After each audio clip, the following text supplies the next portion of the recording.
Felix Tshisekedi birangiye atsinze amatora yo muri Congo, bikaba byatangajwe na komisiyo y'amatora muri Congo. Felix Tshisekedi yatangajwe ku mugaragaro ko yatsinze amatora aheruka muri Repubulika Iharanira Demokarasi ya Congo. Perezida Tshisekedi yatsinze ku rugero rwa 73% by'amajwi yose yabaruwe, yakurikirwa na Moise Katumbi watsinze ku matora ku kigero cya 18%.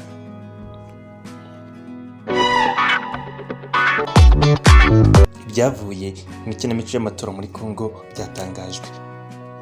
byatangajwe bidasubirwaho ko Felix Tshisekedi Tshilombo ari watsinze amatora, ndetse yandikiye abandi bakandida bari bahanganye.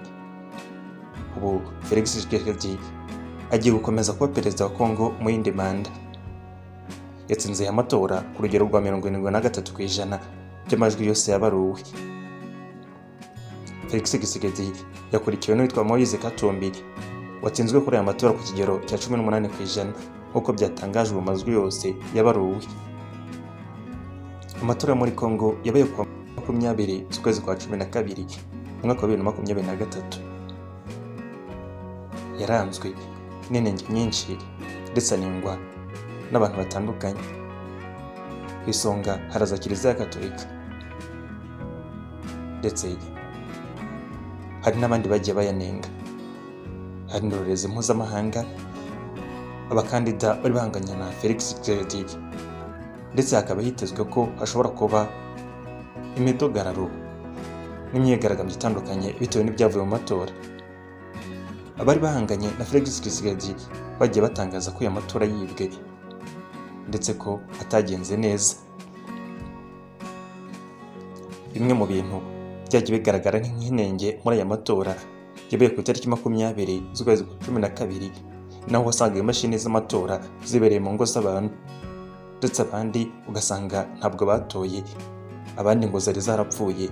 Ibiro by'amatora bitandukanye ugasanga birafunze ntibirimo gukora, ndetse hari n'amamiliyoni y'abantu yarindiriye amasaha menshi kugira ngo abashe gutora. Yewe aya matora yanenzweho inenge nyinshi cyane. Abatavuga rumwe n'ubutegetsi bwa Felix Tshisekedi bavuga ko bagiye bagorwa no gutora, ndetse ko Felix Tshisekedi bamwibeye amajwi ko atari we wari gutorwa. Abantu benshi bahamagariwe n'abatavuga rumwe na Felix Tshisekedi kujya mu myigaragambyo itandukanye bamagana aya matora. Ariko leta ya Congo yatangaje ko nta muntu wemerewe kwigaragambya, ndetse igisirikare cya leta ya Congo cyakwirakwijwe mu duce dutandukanye two muri Congo kugira ngo kibashe kuburizamo iyo myigaragambyo, ndetse bakora ibishoboka byose iyo myigaragambyo ntibashe kuba.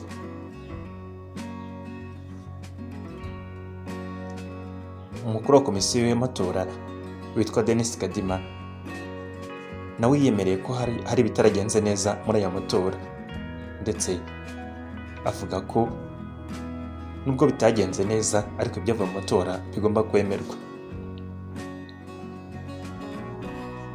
Felix Tshisekedi yasaga naho yiteguye intsinzi, ndetse kuva kera n'ibyagendaga bitangazwa by'agateganyo byagaragara ko yandikiye abandi, ndetse Felix Tshisekedi yari yarahiye ko namara gutorwa azarwanya M23 ku buryo bwose bushoboka, ndetse akayitsinda ikava ku butaka bwa Congo.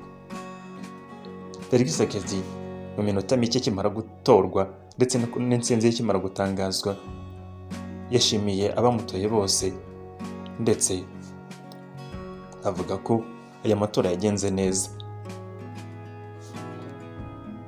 Biteganyijwe ko Perezida Felix Tshisekedi azarahira ku itariki 20 z'ukwezi kwa mbere 2024. Uyu mugabo yari yaratorewe kuyobora muri manda ya mbere mu mwaka wa 2018. Mu matora nabwo yarahanganyemo n'abandi batandukanye. Felix Tshisekedi yagiye anengwa kunanirwa kuyobora igihugu cye neza, ndetse no kunanirwa kurwanya umutwe wa M23 ndetse no kugarura amahoro muri Kivu y'Amajyaruguru.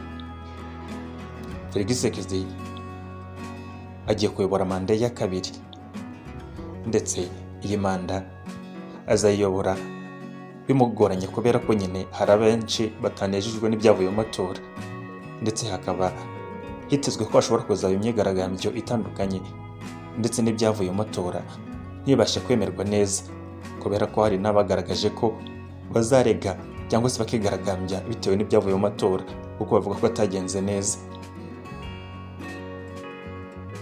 Moise Katumbi yahabwaga amahirwe cyane ndetse abantu bavuga ko ashobora no gutorwa, ariko siko byagenze kuko bigaragazwa n'ibyavuye mu matora, ndetse ishyaka rye n'abamushyigikiye n'abatangaza ko bazakora ibishoboka byose bakamushyira ku mwanya wa perezida kubera ko ariwe watowe, ngo ndetse ngo niwe wateye byemewe n'amategeko.